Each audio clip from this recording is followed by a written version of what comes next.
Harusnya udah dievaluasi. Mestinya Pak Jokowi dari awal mampu untuk ya sekedar menegur Ibu Risma, mungkin menegur dalam bahasa Jawa. Saya ingin sampaikan kepada Anda, apa?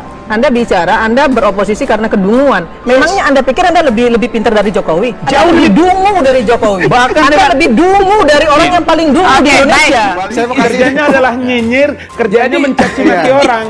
Laki-laki kok nyinyir ya, harusnya itu perempuan. Kalau nyinyir itu wajar karena perempuan. Kalau laki-laki bawel, nyinyir, kepo, usil, itu perlu ditanya dia normal apa enggak. Ada salah satu KPM sudah dihapus namanya sebagai penerima setelah di cross check oleh staf ahli menteri yang membidangi persoalan bansos, ternyata orangnya ada. Itu yang membuat beliau marah kepada koordinator daerah. Tapi berulang kali dan Pak Jokowi biarkan. Itu artinya ada semacam ya kebiasaan di istana yang tidak peduli dengan etik di dalam komunikasi. Mana mungkin orang yang mengatakan kitab suci agama Islam adalah fiksi bisa dipercaya omongannya. Jangan dipercaya omongannya. Kenapa kampus menolak Anda? Kenapa kampus? Karena ditahu kalau Rocky datang pasti membawa musibah dan malapetaka.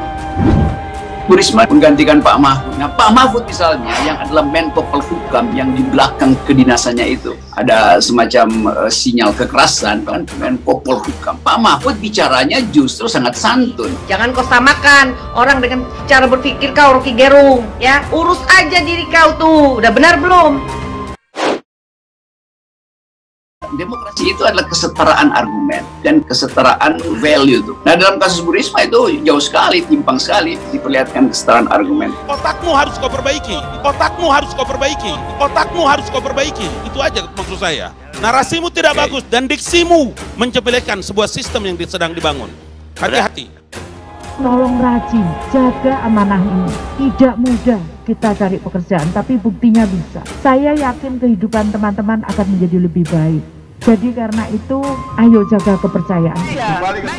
Karena nggak ada pengemis di Jalan Tamrin, semua orang Jakarta ngerti itu. Mereka semua tahu nggak ada pengemis di situ. Tiba-tiba menteri baru dari Surabaya datang, tiba-tiba kok ada pengemis. Maka saya berpikir mungkin dia mengikuti Ibu Risma, pengemis ini dari Surabaya, karena dia fans pada Bu Risma. Sementara itu menanggapi soal tunawisma yang dibawa olehnya dan kini menjadi polemik, mantan wali kota Surabaya ini menyebut apa yang dilakukan bukan rekayasa, melainkan atas dasar pekerjaan dan kemanusiaan. Saya tuh nggak kenal, saya mau ke Jakarta tuh nggak tahu mau kemana, maksudnya saya nggak hafal jalannya. Ya gimana saya mau nyeting gitu ya. Dan saya setiap hari selalu berpindah, itu saya lakukan sejak saya PNS. Jadi bukan jadi menteri sosial pun saya selalu perhatikan orang-orang seperti itu. Ketemu Bu Risma, telepon, ada motor, Bapak ikut ke rumah saya, rupanya ini rumah Bu Risma. Ya saya kesini dah, sampai di sini. Pak, akan apa makna fiksi? Rupanya si pelapor itu ia gagal paham beda antara fiksi dan fiktif. Padahal fiksi udah berkali-kali saya terangkan, bahkan secara fiksi. Manusia ini berarti hidup dalam sesuatu yang fiksi ya. Karena semua dianggap fiksi, berarti omongan dia, bacotannya dia selama ini di stasiun TV itu adalah fiksi. Jadi harusnya nggak usah percaya mulut-mulut kayak gini. Ini yang mestinya disurvei, didatangi oleh Ibu Mensos. Karena ini juga bantalan sosial kan, jadi jangan cari pemulung, carilah pemilik warung, wawancara dengan dia. Karena kebanyakan drama sehingga Bu Mensos lupa bahwa bagian yang paling yang disebut ekonomi subsisten itu adalah warung Tegal. Saya memang diperintahkan sama Bapak Presiden untuk ke tempat-tempat yang beliau tidak bisa kunjungi langsung. Jadi saya memang muter habis ini ke Manado dan sebagainya. Seperti itu. Jadi kita nangkap apa masalahnya. Nah, sehingga kita bisa bantu di shelter Rusunawa. Bukan Rusunami, bukan milik, tapi Rusun sewa. Lagi ini. Kapan perlu kau ketemu aku, Rocky Gerung? Jangan sampai ku remes mulut kau itu ya. Filsafat ekonomi, teori keadilan, filsafat hukum, filsafat politik, macam-macam, lingkungan, teknologi. Tapi kau manusia sok pintar, sombong, ujub. Makanya jangan suka berhayal, jangan suka berfiksi-fiksi kau. Jadi otak kau semua kau anggap ini begini, ini begini, ini begini. Saya tuh ngajar di UI di jurusan filsafat. Saya nggak pernah melamar jurusan filsafat UI butuh tenaga pengajar. Saya Dewi Tanjung tidak akan pernah takut berhadapan dengan manusia yang bernama Rocky Gerung. Ketika Anda kehilangan kebenaran, maka di depan mata Anda ini semua orang salah. Tidak ada kebenaran selain kebenaran absolut Anda. Anda menjadi Firaun sendiri, bahwa kebenaran menjadi milik Anda. Tolong rajin, jaga amanah ini. Tidak mudah kita cari pekerjaan, tapi buktinya bisa. Saya yakin kehidupan teman-teman akan menjadi lebih baik. Jadi karena itu, ayo jaga kepercayaan itu. Jangan sia-siakan kepercayaan. Kalau sekarang kita bisa jaga kepercayaan itu, maka pasti Tuhan akan memberikan kesempatan yang lebih baik lagi. Apa karena kau nggak dapat jabatan?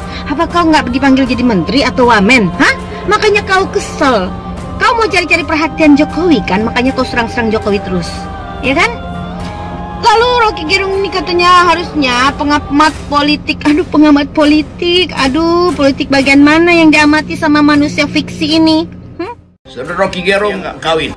Kalau mau tahu rasanya bagaimana kawin, ya kawin dulu. Nanti kalau ada lebihnya, obatnya dikasih ke penggonggong-penggonggong ini. Punya kapasitas untuk sedikit menggunakan otaknya dengan rasional, mereka simpan itu entah disimpan untuk tahun kapan. Rocky menurut saya udah kecapean berpikir, akhirnya sibuk menjadi penghujat. Harusnya udah dievaluasi. Mestinya Pak Jokowi dari awal mampu untuk ya sekedar menegur Ibu Risma, mungkin menegur dalam bahasa Jawa. Angkung kenapa begitu? Angkung apanya? Menganggap orang lain bodoh, selalu menyebutkan dungu buat orang lain. Baik, siapapun yang menjadi hakim buat kebencian orang lain. Baik bodoh kita seolah-olah marah, padahal sebetulnya minta disogok ulang oleh kekuasaan. Karena saya belum banyak dipacu untuk mikir. Nah, kecuali untuk memanage retorika saja. Bukan apa-apa. Saya harus melakukan itu untuk melayani Bung Rocky. Karena itu di musim hujan kodok makin peka itu dengan kata-kata. Padahal mereka nggak bisa berkata-kata sebetulnya.